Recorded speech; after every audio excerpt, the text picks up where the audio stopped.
On the morning of February 28, 2026, American and Israeli aircraft crossed into Iranian airspace and launched what Washington would call Operation Epic Fury. Within hours, one of the most consequential military operations since the Iraq War was underway. Iran's supreme leader, Ayatollah Ali Khamenei, was dead. Its ballistic missile facilities were in ruins. Its navy was decimated. The Strait of Hormuz, the narrow choke point through which roughly 20% of the world's oil passes every single day, had effectively been shut down. The world was watching the Middle East burn. But in the gilded halls of the Kremlin, one man was watching something else entirely, an opportunity. Vladimir Putin did not plan the Iran war. He did not order the strikes, did not position the aircraft carriers, did not draft the targeting lists. And yet, within days of the conflict erupting, the European Council President Antonio Costa stood before ambassadors in Brussels and made a statement that stopped the room cold. So far, Costa said, there is only one winner in this war, in Russia. He was not speaking in hyperbole, he was speaking in facts. To understand why Putin finds himself in such an extraordinary position, you have to go back, not just weeks, but years. Russia's war in Ukraine, now grinding through its fifth year, had imposed a devastating toll on the Kremlin's finances. Oil and gas revenues, which once constituted 45% of Russia's federal budget in 2021, had collapsed to around 20% by 2025. Western sanctions, enforced with increasing coordination, had forced Moscow to sell its crude at discounts of $10 to $13 per barrel. The Kremlin's 2026 budget required an average Urals oil price of roughly $59 per barrel just to balance the books, and in late 2025, prices were falling well below that level. Russia's economy expanded by barely 1% in 2025. Inflation was rising. The budget deficit was growing. Analysts were beginning to ask openly whether Putin's war machine could sustain itself financially through another year. Then the bombs fell on Tehran, and the mathematics changed overnight. Disruptions to Iranian energy infrastructure and the near-total halt of shipping through the Strait of Hormuz sent crude prices spiraling to levels not seen since Russia's full-scale invasion of Ukraine in 2022. The discount Moscow had been forced to absorb vanished almost instantly. Russia was now selling its oil at a premium of $4 to $5 per barrel above market rates, according to Reuters. For a nation whose entire war economy runs on hydrocarbon revenue, that swing from a $13 discount to a $5 premium represented an extraordinary reversal of fortune. One senior analyst described it simply: the Iran war had given Russia's economy a shot of adrenaline. Putin himself appeared almost ebullient at a Kremlin meeting with his top ministers and business chiefs. Under the current conditions, he told the room, competition among buyers for energy suppliers is intensifying. Stability is precisely what Russian energy companies have always been known for. It was a sales pitch dressed up as geopolitical analysis, and he was not wrong. The economic dimension is staggering in its implications. The Gulf states, Saudi Arabia, the UAE, Qatar, which normally compete aggressively for the Asian markets that Russia also courts, found their own supply routes disrupted by the war. Iran's threats to set fire to ships attempting to pass through the Hormuz Strait created a vacuum that Russian energy suppliers were uniquely positioned to fill. Putin told European leaders, nations that had spent years weaning themselves off Russian gas, that it was time to reconsider long-term, stable cooperation with Moscow. The message was brazen, almost theatrical, but it landed in energy capitals that were suddenly desperate for alternatives. Yet the economic windfall, as remarkable as it is, may not even be Putin's most valuable prize. The true strategic gift of the Iran war is something more fundamental: distraction. For 4 years, the war in Ukraine had been the defining crisis of Western foreign policy. NATO allies had poured weapons, intelligence, and money into Kyiv. Washington had maintained, however inconsistently, under the Trump administration, a posture of support for Ukrainian sovereignty.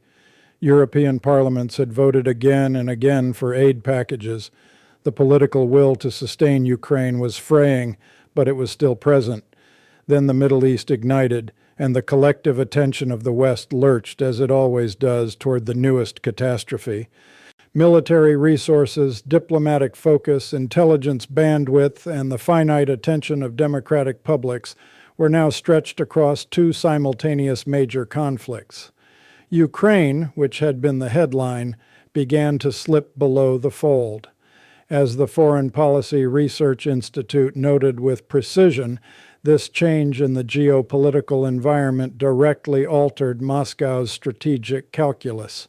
Higher oil revenues reduce the economic pain of prolonged conflict.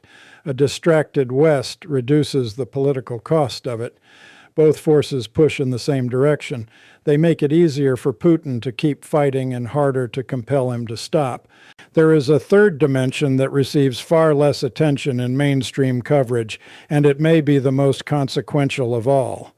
Reports emerged, confirmed by 4 sources to NBC News, that Russia had been providing Iran with intelligence on the location of American forces in the Middle East.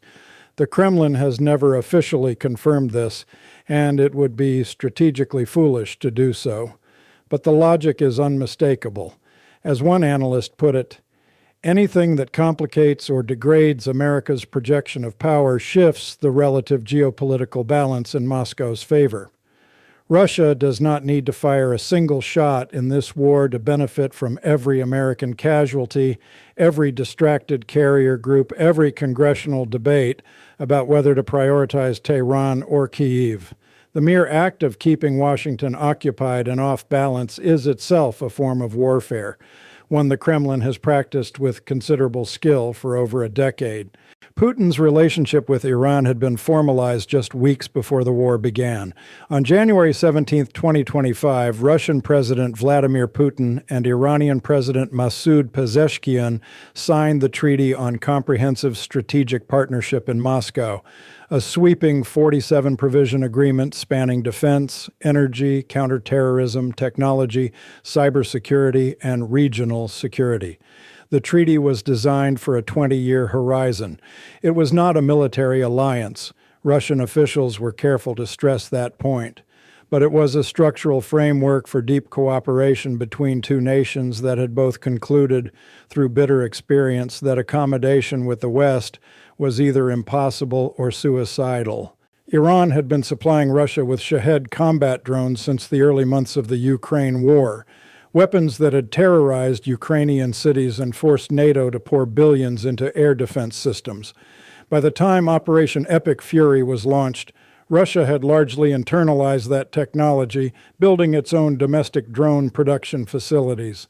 The military pipeline from Tehran to Moscow was no longer essential in the way it once was, but the broader partnership remained valuable, and the killing of Khamenei, far from ending that relationship, may actually have accelerated it. Putin was among the first heads of state to reach out to Iran's new supreme leader, Mojtaba Khamenei, offering his unwavering support and declaring that Russia has been and will remain the Islamic Republic's reliable partner. The message was deliberate. Moscow would not abandon Tehran, and Tehran would remember who stood with it when Washington and Jerusalem came for its skies. There is something deeper at work in Putin's worldview when he watches the Iran war unfold. Multiple analysts have noted that Putin appears to see the American-Israeli campaign not merely as a geopolitical event to be exploited, but as a vindication, a confirmation of the ideological framework through which he has justified every Russian aggression since 2008. Putin has long argued that the West is not a rules-based order, but a rogue actor that uses force to remove governments it dislikes. He watched America destroy Iraq. He watched NATO dismantle Libya. He watched Bashar al-Assad survive only because Russia intervened in Syria. He watched the United States bomb Iranian nuclear facilities in the summer of 2025, a strike that at the time appeared to be a warning shot.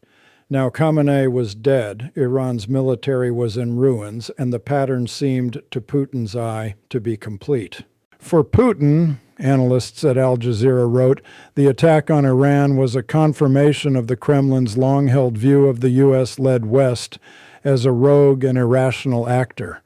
It was also, they noted, a reminder of why Russia built and maintained the world's largest nuclear arsenal. Nuclear deterrence, in Putin's calculus, is the only true guarantee of sovereignty. The Iran war, in its own tragic way, proves his point. And yet, for all of its advantages, the Iran war is not without serious risks for Moscow. Iran has been one of Russia's most critical strategic partners. Its destabilization creates dangerous uncertainty along Russia's southern arc, from the Caucasus to Central Asia. A war-consumed Iran could no longer serve as a stabilizing force in the regions bordering Russia's sphere of influence. As analysts at Chatham House observed, if Iran's capacity as a regional actor collapses, Russia faces the attrition of strategic depth, a shift from a multipolar balance that Moscow has carefully cultivated toward a more fragmented environment where Russia is reactive rather than proactive. Putin has also been reminded, in the starkest possible terms, of the limits of his own leverage. Russia condemned the strikes at the United Nations, but it could not stop them. It offered Tehran rhetorical solidarity, but it could not offer military salvation. Another Kremlin-aligned leader had been eliminated, and Moscow had watched from the sidelines. Still, the strategic ledger as of this moment tilts heavily in Putin's favor. The European Council has said so. American analysts have said so. The financial data has said so. When Trump and Putin spoke by phone days into the war, their first conversation since December, the agenda was telling. The Kremlin framed the call as a discussion of the Middle East crisis. Trump, for his part, used the opportunity to push Putin on Ukraine. Putin, according to his own aide's readout, expressed interest in resolution. But he has expressed interest in resolution before. What he has not done is make concessions. And with oil revenues climbing, Western attention divided, and the global order reshuffling in ways that give Moscow new room to maneuver, Putin has very little incentive to change that posture now. History will record that in late February 2026, the United States and Israel launched a war that reshaped the Middle East. But history may also record something more unsettling, that the man who benefited most from that war did not fire a single missile. He simply watched. He waited. And he collected, in oil revenues and diplomatic breathing room and military advantage on the fields of eastern Ukraine, every dividend that chaos, when it strikes your adversary, can pay. The Iran war was not Vladimir Putin's war, but in the cold mathematics of geopolitical power, it may have been so far his greatest windfall.